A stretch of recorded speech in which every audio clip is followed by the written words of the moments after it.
Hey everybody, welcome into the NESN Studios. Michaela Vernava joined via Skype by Ricky Stenhouse Jr., driver of the number 17 Ford Fusion for Roush Fenway Racing. Ricky, you have won 2 of the last 3 plate races. So going into Daytona, what's your confidence level at right now?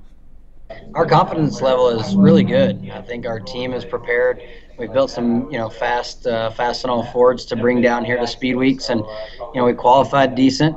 We're in the first duel tomorrow night, and we're ready to kind of get our car tuned in for the Daytona 500 come Sunday. But we're confident, and feel like we're capable of winning the race come Sunday, and that's really all we came down here to do. Well, it sure seems like you guys have cracked the code when it comes to plate races. What is it about these races that really brings out the best in your team? Well, we've worked hard on it. We've had a single guy that's been at our race shop for a long time that really focused on our super speedway program. And that's really all he's done over the last 2 years, and it's definitely made that program better.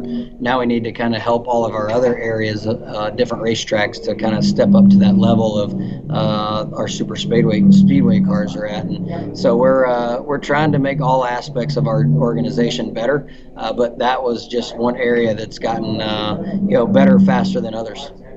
Well, you're coming off your best season of your Cup career, and you're on a decent run at the end of last season. How can you carry that momentum into the start of this year?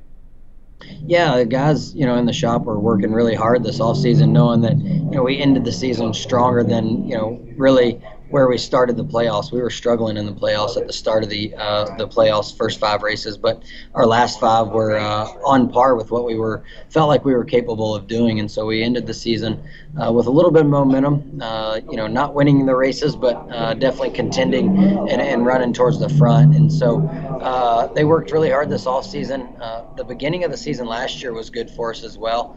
So I think everybody was kind of ready to go and get our season back started. And here we are in Daytona already. The off season flew by, and we're ready to get going. Now, I know you weren't happy about the penalty you received during the clash, feeling like Kyle Busch edged you below the yellow line. Have you gotten a response or any clarity from NASCAR as to why they didn't see it the way you did? Yeah, they've answered one question, but haven't really answered the other questions that we had. So still kind of waiting to hear back on that. Feeling like I was forced below the yellow line. In the rule book, technically it looks like the guy that forces you down technically gets a penalty as well. So I don't know. We'll see how it goes. I think it was in the clash. It's over with, and it's more for just more clarification of how they're going to judge that come Sunday. I think all of us drivers want to know. I think you saw on Twitter that there was plenty of people, drivers included, that weren't really 100% sure of how the calls were going to go. So we'll see if we get a clarification before the races tomorrow, and go from there.